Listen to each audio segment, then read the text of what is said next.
பொது இடங்களில் பார்த்தீங்கன்னா இந்த இவ்வளோ பெருசு இருப்பாங்க சில பேர். எப்படித்தான் எங்கே தான் வாங்கி சாப்பிடுவாங்கன்னு தெரில. ஒருத்தன் இதே மாதிரி தான் இவ்வளோ பெருசு இருக்கான், ஆட்டோவை கையை காட்டினான். அந்த ஆட்டோ டிரைவர் அழுத்துனா பாருங்க, ஒரு அழுத்து. ஐயோ இவனை ஏற்றுனா ஏற்கனவே நம்ம வண்டி ஓட்ட வண்டி ஆச்சே, கம்பெனியை ஏற்றினோம்னா அதோட நமக்கு பொழப்பு போயிருமுடான்ட்டு. பஸ்ஸு கண்டக்டர் கூட அவர் ஏறி வந்து உட்கார்றப்ப 3 பேர் உட்கார்ற சீட்டில் அவன் ஒரு ஆள் உட்காந்துட்டான். அவன்கிட்ட போய் 3 டிக்கெட்டு கேட்க முடியுமா? ஒரு ஆள் தான் உட்காந்துருக்கான். அப்போ கேட்குறான், எங்கேருந்துடா அரிசியை வாங்கி சாப்பிட்றீங்க, ஏன்டா இப்படின்ட்டு. உடம்பை குறைக்கணும்னு போய் ஆஸ்பத்திரியில் படுத்து ஏன் இந்த நிலமைங்கிறேன் நான். அப்போ அந்த உடம்பு பெருசாக இருக்கவங்கள அந்த பொது இடங்களில் பார்த்து பண்ணுற கூத்து. ஆனால் உடம்பு சில்லுன்னு அப்படி ஒல்லியாக இருக்கேன் பாருங்கள், குடுகுடுன்னு ஓடி போய் பஸ்ஸில் ஏறுவேன். அவன் பாட்டுக்கு வேகமாக போவான், உட்காருவான், டக்குன்னு எந்திரிப்பான். சில பேர் கீழே உட்காந்துட்டா எந்திரிக்க வைக்கிறதுக்கு 3 பேர் கூட தேவைப்படும்.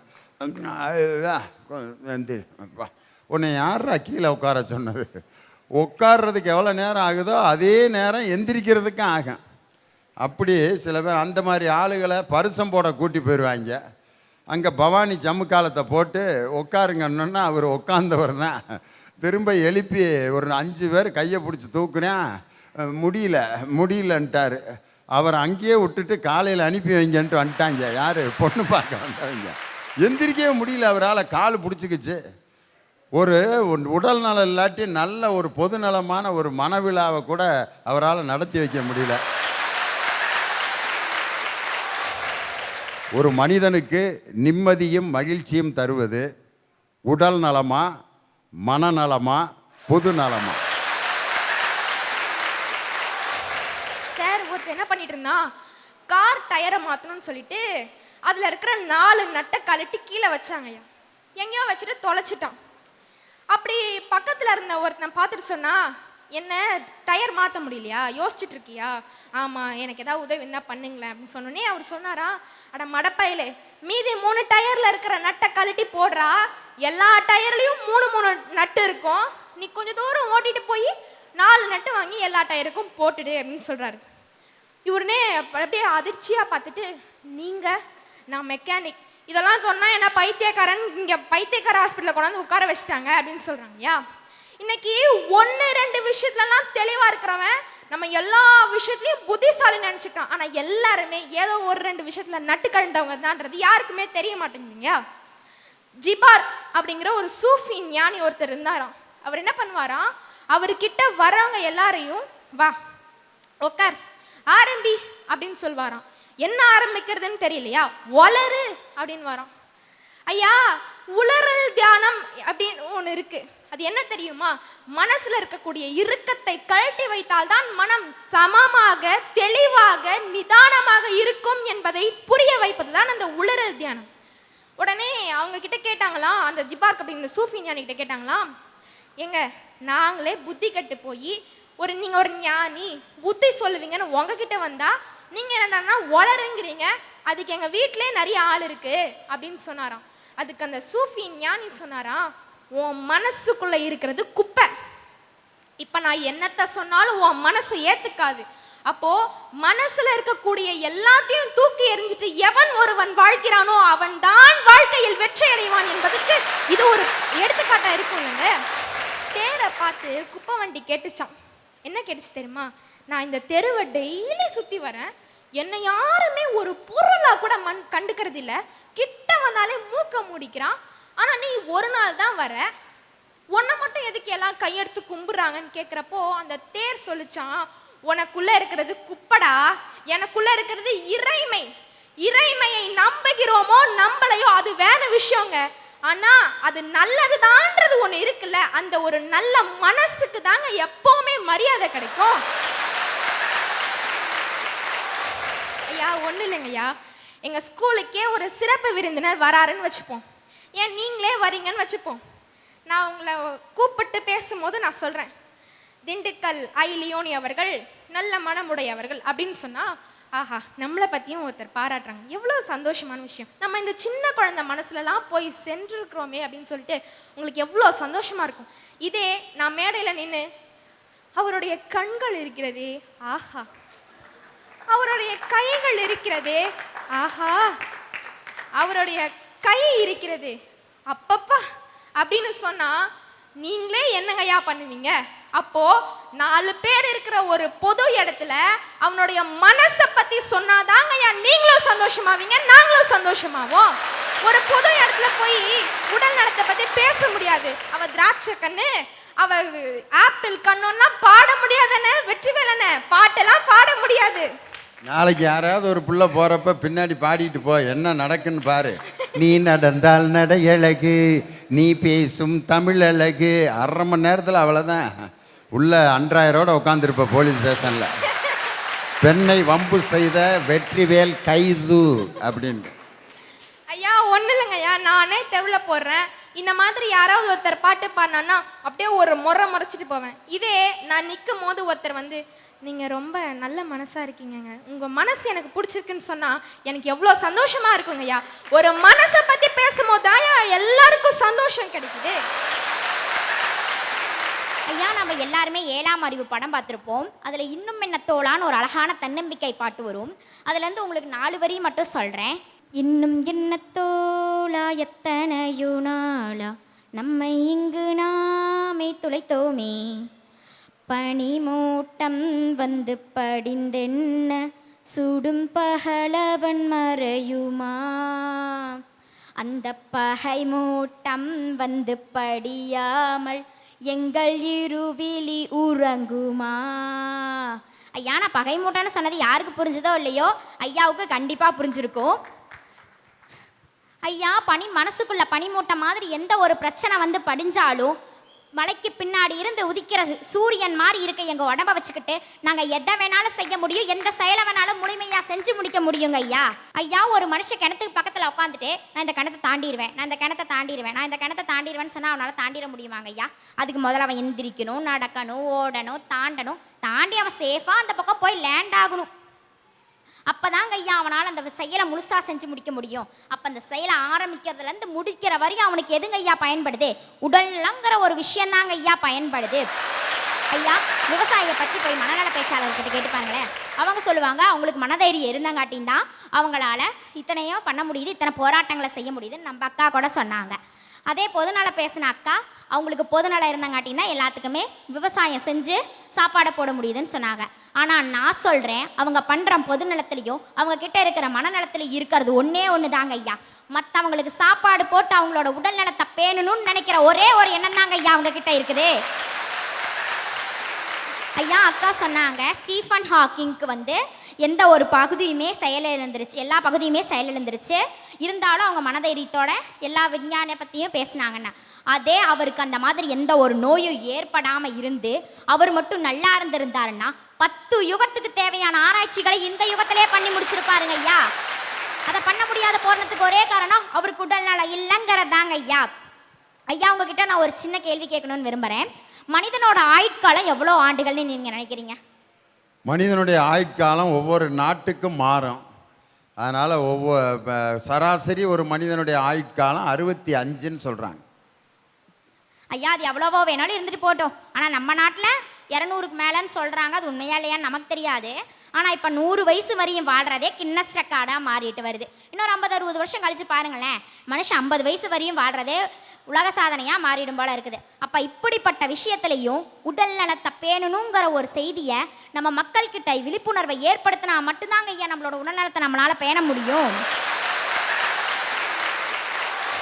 அண்ணா, எல்லாத்துக்கும் தெரியும் தானே, நம்ம தமிழ்நாட்டில் வாழ்ந்து மறைந்த தலைவர்கள். இன்னைக்கு நான் இந்த தலைப்பில் அவரை பற்றி பேசலைன்னா அது மிகப்பெரிய குத்தமாயிரும். இன்னைக்கு வந்து அண்ணா வந்து என்ன பண்ணாராம், ஓர் இரவில் ஒரு கதையை எழுதி முடிக்கிறாரு. நைட்டு 8 மணிலிருந்து காலையில் 8 மணிக்குள்ள. அந்த படத்தினுடைய பேர் தான் பார்த்தீங்கன்னா ஓரிரவு. அந்த படத்தை பற்றி நான் சொல்கிறத விட ஐயா சொன்னார்னா இன்னும் நல்லா இருக்கும்னு நினைக்கிறேன். இரவு 12 மணி நேரம், இரவு 8 மணிக்கு உட்காந்து காலை 8 மணிக்குள் ஒரு திரைப்படத்தினுடைய கதையை எழுதி முடித்தார் பேரறிஞர் அண்ணா. அந்த நேரத்தில் எந்த இயற்கை உபாதைகள் எதை பற்றி அவர் கவலைப்படல. அவருக்கு தேவைப்பட்டது ஒரு வெத்தலைவாக்கு, ஒரு டீ, பொடிமட்டை, இது 3 தான் அவருடைய ஆயுதம். ஆனால் 12 மணி நேரம் தொடர்ந்து இந்த தமிழ் சமுதாயத்திற்காக எழுதி ஓரிரவுன்னு ஒரு படம் அண்ணா கதை எழுதினார். அதில் அருமையான பாரதிதாசன் பாடல் முதன்முறையாக அந்த படத்தில் தான் வெளியே வந்தது. துன்பம் நேர்கையில் யாழெடுத்து நீ இன்பம் சேர்க்க மாட்டாயா, அன்பில்லா நெஞ்சில் தமிழில் பாடி நீ அல்லல் நீக்க மாட்டாயா என்ற பாரதிதாசனுடைய பாட்டு அந்த ஓரிரவு படத்தில் தான் வந்துச்சு. அண்ணாவினுடைய மிகப்பெரிய அந்த உடல் பலத்துக்கு அந்த ஓரிரவுங்கிற கதை ஒரு மிகப்பெரிய சான்று. புரிஞ்சுதாங்க ஐயா? ஒரு திரைப்படம் வெற்றி பெறுனாலும் அதுக்கு உடல் நலம் தான் வேணும், கதை எழுதுனாலும் உடல் நலம் தான் வேணும், நான் நின்று பேசுனாலும் உடல் நலம் தான் வேணும், அதை பத்தி நீங்க கமெண்ட் கொடுக்கறதுனால உடல் நலம் தான் வேணும். எனவே நான் சொல்றேன், ஒரு மனுஷனுக்கு மன நிம்மதியும் மகிழ்ச்சியும் தருவது உடல் நலம் மட்டும்தாங்க ஐயா. இதுக்கு அடுத்தது, இன்னைக்கு நாம இங்க நிக்கிற நாங்க பேசுறது இவ்வளவு பிரைட்டா தெரியுதுன்னா அதுக்கு முக்கியமான காரணம் இந்த விளக்கு. இந்த விளக்கை கண்டுபிடிச்சது யாருங்க ஐயா? Thomas Alva Edison. Correct, Thomas Alva Edison. அவர் பள்ளியில் படிக்கும் பொழுது அவங்க ஆசிரியர்கள் வந்து அவங்க அம்மாவை கூப்பிட்டு சொல்கிறாங்களாம், உங்கள் பையனுக்கு ஹைக்கூ ஆற்றல் கம்மியாக இருக்குது, இதுக்கு மேலே எங்கள் பள்ளியில் படிக்கிறதுக்கு தகுதி இல்லைன்னு சொல்லிட்டு அதை அவங்க அம்மாவை கூப்பிட்டு கூட சொல்லலை, ஒரு லெட்டரில் எழுதி ஒரு பாக்கெட்டில் வச்சு வீட்டுக்கு அனுப்பிச்சி விட்டுட்டாங்க ஸ்கூலுக்கு வந்த பையனை. அப்போ அவங்க அம்மா சொல்கிறாங்க, என் பையனுக்கு மன வளர்ச்சி இல்லைன்னா என்ன, அவனுக்கு கையும் காலும் உடம்பும் நல்லா தான் இருக்குது, அவனை எப்படி முன்னுக்கு கொண்டு வரணும்னு எனக்கு தெரியும்னு சொல்லிட்டு அந்த இடத்தில் அந்த தாய்க்கு மன நிம்மதியை தந்தது அவரின் உடல். அந்த உடலை வச்சு தான் ஒரு விளக்கை கண்டுபிடிச்சாரு. அதுதான் இன்னைக்கு பல விளக்கா இங்க மின்னிட்டு இருக்குங்கிறத நம்ம யாரும் மறக்க கூடாது. ரொம்ப அருமையா பேசினமா. தாமஸ் ஆல்வா எடிசன் அந்த உடல் பலம் இல்லாட்டியே இது இவ்வளவு அழகான வெளிச்சத்தை அவரால் கண்டுபிடிச்சிருக்க முடியாது. ஐயா, அடுத்து இன்னொரு கேள்வி, அதுக்கும் பதில் சொல்லிருங்க.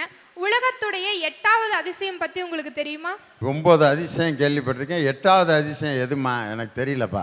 ஐயா, அவங்க தாங்க ஐயா கெலன் கெல்லரு. ஒன்று தெரிஞ்சுக்கோங்க, நம்ம மனசு இருக்கு அப்படின்னா நீங்க காதால் கேட்குற செய்திகளை தான் நீங்க அந்த மனசால சரியா தப்பான்னு யோசிப்பீங்க. அதே மாதிரி தான் நம்மளோட ஒவ்வொரு உடல் உறுப்புகளும் இருக்கும் பொழுதுதான் நம்மளால அதை சிந்திக்க முடியும். அவங்க வந்து கெலன் கெல்லருக்கு பார்த்தீங்கன்னா காது கேட்காது, வாய் பேச முடியாது, இருப்பினும் அவங்க இன்னைக்கு பார்வையற்றோர்களுக்கான ஒரு எழுத்து முறையை உருவாக்கி இருக்காங்கன்னா அதுக்கு காரணம் அவரோட உடல் மட்டும்தாங்க ஐயா. இப்போ வந்து ஒரு முக்கியமான இறுதியாக நான் முடிக்கிறதுக்கு முன்னாடிங்க ஐயா, எல்லாரும் பாரதியை பற்றி பேசாத ஒரு ஆள் கூட இல்லை இங்கே. மனநலத்தில் பேசினவங்களும் சரி, பொது நலத்தில் பேசினவங்களும் சரி.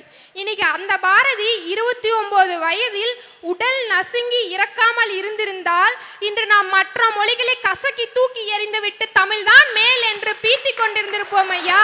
இன்னைக்கு அந்த ஒரு காரணத்தினால்தான் நாம் இன்னைக்கு இப்படி இருக்கோம். இப்போ நான் முடிக்கும் பொழுது பாரதியோட வரிகளை சொல்லி முடிக்கணும்னு நினைக்கிறேன். அக்கினி குஞ்சொன்று கண்டேன், அதை ஆங்கொரு காற்றிடை பொந்தினில் வைத்தேன், வெந்து தனிந்தது காடு, தளல் வீரத்தில் குஞ்சென்று மூப்பென்றும் உண்டோ, தத்தையிட தத்தையிட தத்தித்தோம். பாட்டை கேட்கும் பொழுதே நம்மளுக்கு அவ்வளோ ஒரு உணர்வு பூர்வமாக இருக்குது. நம்ம எல்லா விஷயத்துக்களும் எடுத்துக்க வேண்டிய ஒரு எடுத்துக்காட்டு. இதுலேருந்து தான் நானும் ஒரு எடுத்துக்காட்டு சொல்கிறேன். எந்த ஒரு விஷயத்தை கொளுத்திருக்கும் உங்களுக்கு தீக்குச்சி அல்லது தீப்பொறி போன்ற ஒரு கருத்து தேவைப்படுது. அந்த தீக்குச்சியவே உதாரணமாக எடுத்துக்கிறேன். அந்த தீக்குச்சியில் இருக்கிற மரத்தினால் ஆன பகுதி தாங்க ஐயா மனிதனோட உடல். அதுக்கு மேலே இருக்கிற மருந்து தான் மனசு. அந்த உடல் இல்லாமல் அந்த மனசை கொளுத்தி நீங்கள் பொதுநலம்னு ஒன்று செய்யணும்னு நினச்சிட்டிங்கன்னா அது உங்கள் கையை சுட்டுரும். அதனால அந்த முட்டாள்தனத்தை யாரும் செய்யக்கூடாது. எனவே உடல் ஒன்று இல்லை என்றால் மனம் என்று இருக்காது, அதிலிருந்து பொதுநலம் என்ற ஒன்றை செய்ய முடியாது. எனவே ஒரு மனிதனுக்கு மன நிம்மதியும் நெகிழ்ச்சியும் தருவது உடல் நலமே என்று கூறி விடைபெறுகிறேன். நன்றி, வணக்கம். மனசும் உடம்பு வந்து ஒன்றுக்கொன்று பின்னி பிணைஞ்சிருச்சு. ஆனால் அதை ரெண்டாக பிரித்து பேசின இவங்களுடைய ஆற்றலை நான் பாராட்டுறேன். நல்ல உடல் நலம் இருந்து மனச்சோர்வு இருந்தால் உடல் நலத்தால் எந்த பிரயோஜனம் இல்லை. நல்ல மனம் நல்ல மனசு இருந்து உடல் ஒத்துழைக்கலைன்னா எவ்வளவு நல்ல மனசு இருந்து பிரயோஜனம் இல்லை. உடலும் மனமும் ஒன்றுக்கொன்று தொடர்புடையது. இந்த உடலில் எது ரொம்ப முக்கியம், மனசு முக்கியமா உடல் முக்கியமா? ஒரே ஒரு செய்தி சொன்னால் போதும். நல்ல உடல் நலம் நல்ல குரல் வளம் இருந்தால் தான் நான் பாட்டு பாட முடியும். என்னுடைய குரலில் வந்து எனக்கு தொண்டை கட்டிருந்துச்சுன்னா நான் பாட முடியாது. ஆனால் அதே தொண்டையை உடனே சரி பண்ணிவிட்டு 2 நாள் கழித்து பாடிடலாம். ஆனால் மனநிலை நான் பாதிக்கப்பட்டால் எத்தனை முறை மேடைக்கு வந்தாலும் என் பாட்டு மக்களுக்கு போய் சேரவே சேராது. உதாரணத்துக்கு பார்த்தீங்கன்னா ஒரு படம் பயணங்கள் முடிவதில்லைங்கிற படம், அதில் அந்த கடைசியாக ஒரு பாட்டு மோகன் பாடுவார், பார்த்துருக்கீங்களா? மணியோசை கேட்டு எழுந்து நெஞ்சில் ஆசை கோடி சுமந்து சிறு கோயில் சென்ற பொழுது அப்படின்னு பாடிட்டே வர்றப்ப அந்த இடையில சரணத்தில் பாடுவார். பாதை மாறி போகும்போது ஊரும் வந்தே சேராது, தாளம் மாறி போடும் போது பாதை மாறி போகும்போது கஷ்டப்பட்டு அந்த பாட்டை பாடி முடிச்சிருவார். உடல்நிலை ஒத்துழைக்கலை. அப்படி இருந்த அந்த ரெக்கார்டிங்கில் முழுசாக அந்த பாடகன் பாடினதுக்கு என்ன காரணம்னா, தன் காதலியின் மீது வைத்த அந்த ஆழமான அன்பு, பாசம், அந்த மனம் கொடுத்த தைரியம் தான் அந்த மணியோசை கேட்டு எழுந்துங்கிற பாட்டை கடைசி வரைக்கும் அந்த உடல் பாதிக்கப்பட்ட பிறகும் மனம் கொடுத்த தைரியத்தில் அவ்வளவு அழகாக பாடி முடிச்சிருப்பார். ஒருத்தருக்கு காய்ச்சலாக இருக்கா இல்லையான்னு தெர்மாமீட்டர் வச்சு கண்டுபிடிச்சிடலாம். ப்ரெஷர் எவ்வளவு இருக்குன்னு ப்ரெஷர் பார்த்து கண்டுபிடிச்சிடலாம். சுகர் எவ்வளவு இருக்குன்னு ஒரு கிளிப்பை விரலில் மாட்டுறான், கண்டுபிடிச்சி போடுறான். வயிற்றில் என்ன பிரச்சனைன்னு எண்டாஸ்கோப்பி, உள்ளுக்கு ஒரு ரப்பர் டியூப்பை உள்ளே விட்டு ஃபுல்லாக படம் எடுத்துடுறேன். அதே மாதிரி இப்போ சின்ன ஒரு கேமராவை உள்ளே முழுங்க விட்றாங்க. அது வாட்டுக்கு உடம்பு முழுவதும் போய் நம்ம உடம்புல இருக்க எல்லா இடத்துக்கும் போய் நம்ம உடம்பையே படம் பிடிச்சி காட்டுது. நம்ம உட்காந்து பார்த்துக்கிட்டு இருக்கான். உணவுக்குள்ளையா என்னடா இப்படி இருக்கு நம்ம உணவுக்குள்ளாயே, சி இது வழியாவா நம்ம சாப்பிட்டுக்கிட்டு இருக்கோம். வயிற்றை காட்டுறாங்க, ஐயோ அம்மா. குடலை காட்டுறாங்க, ஐயோ நம்ம உடம்புக்குள்ளே இதுதான் இருக்கா அப்படின்னு நமக்கே காரி துப்புற மாதிரி இருக்கு. இன்னும் பின்பக்கம் பெருங்குடல் பக்கம்லாம் போனோன்னா இது பூரா நம்ம உடம்புக்குள்ளே தான் இருக்கா அப்படின்னு சொல்லி உடல் நலத்தை பற்றி, உடலை பற்றி தெரிந்து கொள்வதற்கு இன்றைக்கி ஒரு சிப் கேமரா போதும். அதை முழுங்க வச்சா உடலில் இருக்கக்கூடிய அத்தனையும் நம்மளால் காமிச்சிடலாம். ஆனால் ஒருவன் மனதை நீங்கள் படிப்பது சாதாரண விஷயம் இல்லை. அந்த மனதை தெரிந்து கொள்வது மிகப்பெரிய கஷ்டம். மனம் என்பது ஒரு ஆழமான ஒரு விஷயம். அதனால் மனநலம் இங்கே முக்கியம் அப்படின்னு ஒரு கோஷ்டி பேசிச்சு. எல்லாம் ரைட்டு. மனநலம், உடல் நலம், இதற்கு அப்பாற்பட்டு ஒரு மனிதன் எந்த நலத்திலே இந்த சமுதாயத்திற்கு சேவை செய்கிறான்னு யோசனை பண்ணி பார்க்கணும். அரிஸ்டாட்டிலும் அவருடைய சீடர்களும் நடந்து போகிறாங்க. நடந்து போகிறப்ப குறுக்க ஒரு ஆறு வந்துடுது. இளமையாக இருக்கக்கூடிய சீடர்கள்லாம் அந்த ஆற்றுலேருந்து அப்படி ஒரு ஜம்ப் அடித்து அந்த பக்கம் போகிறான். கொஞ்சம் 40 வயசு ஆனதெல்லாம் என்ன பண்ணுதுன்னா பின்னால் கொஞ்சம் தூரம் போய் வேகமாக ஓடி வந்து ஆற்றை தாண்டுறான். அரிஸ்டாட்டில் வயசானவர், பெருசு எப்படி தாண்டுதுன்னு பார்ப்போம்டா அப்படின்னு சீடர்கள்லாம் அப்படியே பார்த்தாங்க. பார்த்தாரு, பக்கத்தில் ஒரு மரம் இருந்துச்சு. அந்த மரத்தை அப்படியே சாய்ச்சார். சாய்ச்சோன்னா அந்த மரத்தை குறுக்க போட்டு அது மேலே நடந்து வந்தார். சிசியங்கெல்லாம் அரிஸ்டாட்டில் நக்கல் பண்ணுறாங்க. இவ்வளோ பெரிய பேச்சு பேசுகிற, இந்த ஆற்றை தவி நடக்க தெரியும் ஐயா உனக்கு அப்படின்னு பெருசை எல்லாம் நக்கல் பண்ணாங்க. அப்போ அரிஸ்டாட்டில் சொன்னார், நீங்கள் இளைஞர்கள் அந்த இடத்துலேருந்து தாவுனீங்க, போயிட்டீங்க, அவ்வளோதான், உங்களோட முடிஞ்சு போச்சு. கொஞ்சம் முதியவர்கள் வேகமாக ஓடி வந்து ஆற்றை தாண்டினீங்க, உங்களுடைய பணி அதோடு முடிஞ்சிருச்சு. நான் குறுக்க போட்ட மரம் இருக்குது பற்றியா, நான் தாண்டிட்டேன். இனி 1000 பேர் இந்த ஆற்றை கடக்க வந்தாலும் அந்த மரம் அவர்களுக்கும் பயன்பட வேண்டும்னு மரத்தை நான் குறுக்க போட்டேன் அப்படின்னு சொன்னார் பார்த்தீங்களா அரிஸ்டாட்டில். அவன்தான் வாழ்க்கையில் மற்றவர்களுக்கு எவன் பயன்படுகிறானோ அவன்தான் முழு மனிதனாக இந்த சமுதாயத்திலே அங்கீகரிக்கப்படுவான். அதே மாதிரி மிகப்பெரிய சுயமரியாதை மாநாடு பாண்டிச்சேரியில் நடந்த பொழுது அங்கே மிகப்பெரிய தாக்குதல் நடைபெற்றது. அந்த தாக்குதலில் அடிபட்டு மிதிபட்டு ஒரு சாக்கடையின் ஓரத்தில் ஒரு பையன் கிடக்கிறான். அப்போ பெரியார் அந்த பக்கம் பார்க்குறாரு, யாரா அந்த பையன் இப்படி அடித்து போட்டிருக்காங்களேன்ட்டு முகத்தை திருப்பி பார்த்தா அவர்தான் 6 முறை தமிழகத்தின் முதலமைச்சராக இருந்த டாக்டர் கலைஞர் இளைஞனாக அடிபட்டு சாக்கடையில் கிடந்தார். அந்த நேரத்தில் பெரியார் மருந்து போட்டு அந்த இளைஞனை காப்பாற்றி வீட்டுக்கு கூட்டு போனார். சரி, இந்த ஒரு வயலை எதுக்கு இப்படி கூட்டு போகிறீங்க, அவ்வளோ பேர் பாதிக்கப்பட்டாங்களேன்ட்டு. அப்போ பெரியார் சொன்னார், இந்த பையனின் காயத்துக்கு இப்போ நான் மருந்து போடுறேன், இவன் நன்றாக உடல்நலத்தோடு மனநலத்தோடு தேறினால் இவன் தமிழ் சமுதாயத்தினுடைய காயங்களையே ஆற்றக்கூடிய மனிதனாக வளர்வான்னு சொல்லி அன்னைக்கு கலைஞருக்கு பெரியார் கொடுத்த அந்த மிகப்பெரிய சான்று இன்னைக்கு உண்மையில் நடந்தது இல்லையா? மற்றவர்களுக்காக யார் வாழ்கிறார்களோ அவர்கள்தான் இந்த சமுதாயத்திலே போற்றப்படுவார்கள். உடல் நலம் என்பது இன்று இருக்கும், அது சரியில்லை என்றால் மருந்து கொடுத்து சரி செய்து விடலாம்.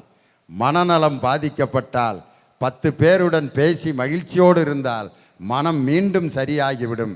ஆனால் பொதுநலமே இல்லாத ஒரு மனிதன் வாழ்கின்ற பிணத்திற்கு சமம். எனவே ஒரு நிறைவான மகிழ்ச்சி, நிம்மதி ஒரு மனிதனுக்கு கிடைக்க உடல் நலமும் மனநலமையும் விட அவன் மற்றவர்களிடம் காட்டும் பொதுநலம்தான் ஒரு மனிதனுக்கு நிம்மதியும் மகிழ்ச்சியும் தருகிறது என்று சொல்லி, பொதுநலம் மிக்க இந்த அற்புதமான குமரபாளையம் ஊரைச் சேர்ந்த என் உயிரினும் மேலான ரசிக பெருமக்களுக்கு என்னுடைய வாழ்த்துக்களை சொல்லி விடைபெறுகிறேன். நன்றி, வணக்கம்.